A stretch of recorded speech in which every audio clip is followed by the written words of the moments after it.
যুদ্ধের সময় মানে সূর্যকে থামতে বলেছিল, থেমে গিয়েছিল।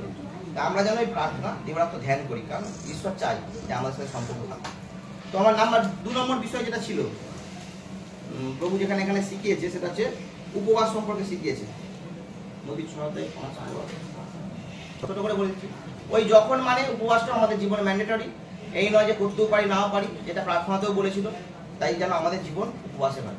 তবে উপবাস আমরা যেটা আগের দিনও বলছিলাম টোটকা হিসেবে এটা ব্যবহার করি।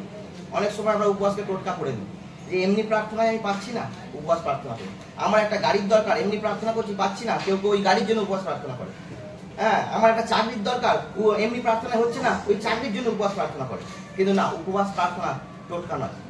উপবাস প্রার্থনার অনেক গুরুত্বপূর্ণ বিষয় আছে, আমরা পরে বাড়িতে পড়ে নেবো, এবং বাড়িতে পড়লেও বোঝা যাবে না।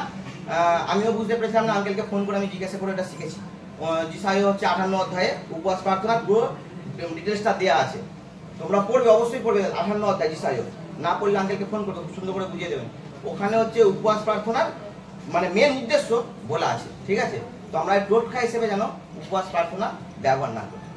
তবে এই উপবাস প্রার্থনার একটা গুরুত্বপূর্ণ দিক, যেটা যেটা আগের দিনে বলছিলাম, এই উপবাস প্রার্থনাতে আমরা কিন্তু আমাদের শরীরকে নিয়ন্ত্রণ করতে পারি প্রলোভন থেকে। মানে দেখবে, যেদিন আমরা উপবাস প্রার্থনা রাখি সেদিন বেশি খিদে পাই। কেন বেশি খিদে পাই? কারণ আমার শরীর জানে তাকে কখন খেতে দেওয়া হয়, আর ঠিক সেই খাওয়ার টাইমটা যখন পেরিয়ে যায় না, আমার শরীর ওই খেতে দাও বলে চিল্লাতে থাকে। বেশি খিদে পায় সেদিন, তার সময় পেরিয়ে যাচ্ছে, সে ওই জন্য চিল্লাতে থাকে। কিন্তু আমাদের উপবাস যদি ওই ডিসিপ্লিনের সাথে থাকে, যদি একটা প্রতিজ্ঞার সাথে থাকে, তখন আমরা শরীরকে বলতে পারবো শরীর চুপ। কারণ মনুষ্য কেবল রুটিতে বাঁচে না, ঈশ্বরের মুখ হইতে নির্গত প্রত্যেক বাক্যে বাঁচে। আমরা সেই মথির 4:4টাকে আমাদের শরীরে অ্যাপ্লাই করতে পারি, যেন সেই প্রতিজ্ঞাটাকে ধরে রাখতে পারি। এখানে প্রভু বলেছে যে মনুষ্য কেবল রুটিতে বাঁচে না, তো যতই খিদে তুমি আমাকে প্রভু থেকে সরাইতে চেষ্টা করো, তুমি আমাকে পারবে না। আমি ওই মথির 4:4টাকে ধরে থাকবো। এই কমিটমেন্টের সাথে যেন আমরা উপবাস প্রার্থনা করি। আর উপবাস প্রার্থনা কি, তখন আমাদের শরীরকে আমাদের নিয়ন্ত্রণে আসতে একটা সাহায্য করে। মানে কি, আমার খিদে পাচ্ছে তবু আমি শরীরকে খেতে দিচ্ছি না, মানে কি তার উপরে আমি কর্তৃত্ব করছি, আমি আমার শরীরকে দাসত্বে রাখতে পারছি। তো এই উপবাস প্রার্থনা এই একটা দিক আছে। আর পুরো মেন দিক, সেটা আমরা যেন সত্যি উপবাস প্রার্থনা যখন করবো, আমি ঈশ্বরকে ধন্যবাদ দিই। ঈশ্বর আমাকে, আমার স্ত্রীকে অনেক আশীর্বাদ করেছে। আমি আমার স্ত্রী দুজনে মিলে তো দান দশমাংশের কথা প্রভু বলেনি। অনেক সময় যখন সন্দেহ বা বিভিন্ন লজিক খাড়া হয় আমাদের মধ্যে, কিন্তু এখানে প্রভু বলছে তুমি যখন দান করো, মানে দান করতে হবে, আমাদের যেন দানের জীবন হয়। যদি বলতো তুমি যদি দান করো, তাহলে দান করতেও পারি নাও পারি, যখন দান করো মানে শেখাচ্ছে, তখন তোমার সম্মুখে তুড়ি বাজাইও না, যেমন কপটিটা লোকের কাছে গৌরব পাবার জন্য সমাজগৃহ পথে করিয়া থাকে।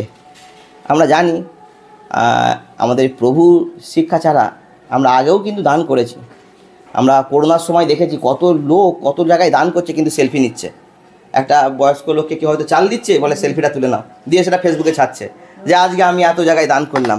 মানে এই যেটা ঈশ্বর পছন্দ করে না, বলছে ওই যে হ্যাঁ, করোনার সময় এটা আমরা সবচেয়ে বেশি দেখেছি, ফেসবুক খুললেই দান দান দান। তো ঈশ্বর কিন্তু এটা পছন্দ করে না। ওই যে বলছে গৌরব পাওয়ার জন্য সমাজগৃহে তারা করে থাকে। কিন্তু তুমি যখন দান করো, তখন তোমার দক্ষিণ হস্ত কী করিতেছে তাহা তোমার বাম হস্ত জানিতে না পারে, দিও না। তাই দান আমাদের হবে গোপনে, কারণ আমাদেরকে গোপনে যে দেখেন তিনি হচ্ছে ঈশ্বর। গোপনে যেটা বর্তমান, মানে তিনি আমাদের মধ্যে যে বর্তমান, আমাদের গোপনীয়তাটা তিনি খুব ভালো করে দেখেন, যেন আমরা এই সমাজে গৌরব পাওয়ার জন্য নয়। কারণ একটা কাজের একটাই পুরস্কার, যদি আমরা এই সমাজের গৌরবের জন্য পেতে একটা কোনো কাজ করি, ওই গৌরবটাই পাবো, ঈশ্বরের গৌরববিহীন হয়ে যাব। আর যদি নিজেকে গোপন রাখি, আমার সততার কাজ, ঈশ্বর থেকে আমরা আশীর্বাদ পাবো। তো এই দানের বিষয়ে আমরা যে একটু দেখব অন্যভাবে, আমরা মথির 6:24 দেখি। সবাই খোলা হয়েছে, আমি পড়ছি। হ্যাঁ, মথির 6:24 বলছে, কেহই দুই কর্তার দাসত্ব করিতে পারে না, কেননা সে হয়তো একজনকে দেশ করিবে আর একজনকে প্রেম করিবে। ঈশ্বরের বাক্য বলছে কেউ দুই কর্তার দাসত্ব করতে পারবে না। দান আমাদের বিশ্বাসীর জীবনের হচ্ছে একটা ঘোষণা যে প্রভু যিশু আমার প্রভু, অর্থ আমার প্রভু নয়। আমি আরেকবার বলছি, দান আমাদের জীবনে একটা ঘোষণা যে প্রভু যিশু আমার প্রভু, অর্থ আমার প্রভু নয়। আমরা অনেক সময় যিশুকে প্রভু বলি, কিন্তু অনেকের জীবনে অর্থ প্রভু হয়ে আছে। যারা আমরা হৃষ্টচিত্ত হৃদয়ে দান দিতে পারছি না, মানে আমরা যিশুর থেকেও দানকে বেশি ভালোবাসি। আমরা আমাদের অর্থকে বেশি প্রায়োরিটি দিচ্ছি, আমরা তাকে ছাড়তে পারছি না। সেদিনে যুবকের মতো সে সব কিছু ভালো কাজ করে প্রভুর কাছে এসেছিল যে আমি কী করে অনন্ত জীবন পাবো। যখন প্রভু বলেছিল তুমি সব কিছু বিক্রি করে দিয়ে আমার কাছে আমার পশ্চাৎ আসো, সে ছাড়তে পারেনি, কারণ তার কাছে অর্থ প্রভু ছিল। তাই আমাদের দান যেন এমন না হয়, কারণ দেখো শয়তান কাজ করে, দান যখনই আমরা দিতে যাই মনে অনেক প্রশ্ন আসে, অনেক প্রশ্ন অটোমেটিকলি চলে আসে। ঈশ্বরের আবার কিসের টাকার দরকার? এই ঈশ্বর বলছে আমার কিছু দরকার নেই, তোমার হৃদয়টা আমাকে দাও, আবার এখানে বলছে দান দাও। সব জায়গায় মন্দিরেও দান দিতাম, হৃদয়েও দান দিতাম, তাহলে ঈশ্বরের কিসের টাকা? অনেক প্রশ্ন চলে আসে। আমাদের যেন ওই ডিসিপ্লিন থাকে, যখন প্রশ্ন আসবে আমরা যেন বলতে পারি অর্থ তুমি আমার উপর কর্তৃত্ব করতে পারবে না, আমি তোমার উপর কর্তৃত্ব করব। অর্থকে কখনো প্রভুর থেকে যেন আমার সামনে রাখি, কারণ হৃষ্টচিত্ত হৃদয় আমাদেরকে দান আমরা আবার দিলেও হবে না, আমাদেরকে নির্দেশ দেওয়া আছে তোমাদের দান যেন হৃষ্টচিত্ত হৃদয়ে দেওয়া হয়। মানে যে দানটা দিচ্ছি তাতে যেন আমাদের একটা আনন্দ থাকে, এই নয় দিতে হয় দিচ্ছি মানে পকেট থেকে বেরোতে চাইছে না তবু বার করছি, এরম দান আবার দিলেও গ্রাহ্য হবে না। তাই আমাদের দান হতে হবে হৃষ্টচিত্ত হৃদয়। এই দান যখন আমরা হৃষ্টচিত্ত হৃদয়ে দিতে শিখে যাব, ওই অর্থের প্রেম থেকে আমরা নিজেকে দূরে সরিয়ে রাখতে পারবো। ওই অর্থের প্রেম তখন আমাদেরকে আঁকড়ে ধরে রাখতে পারবে না, ওই অর্থের প্রেম আমাকে প্রভুর থেকে মানে দূরে টেনে নিয়ে আসতে পারবে না।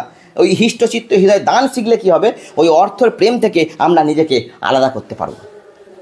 তাই দান আমাদেরকে দিতে হবে, কিন্তু সেটাও আমি বলবো না না বুঝে না, বুঝেই দিতে হবে। কেন দান দেবো?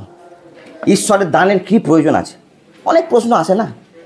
আমরা কিন্তু এটা কেউ চাঁদা দিই না, এটা অন্য জায়গার মতো নয় যেটা আমরা চাঁদা দিচ্ছি, এটা আমরা একটা বলিদানের বীজ বুনছি, এটা আমাদের বীজ। আমরা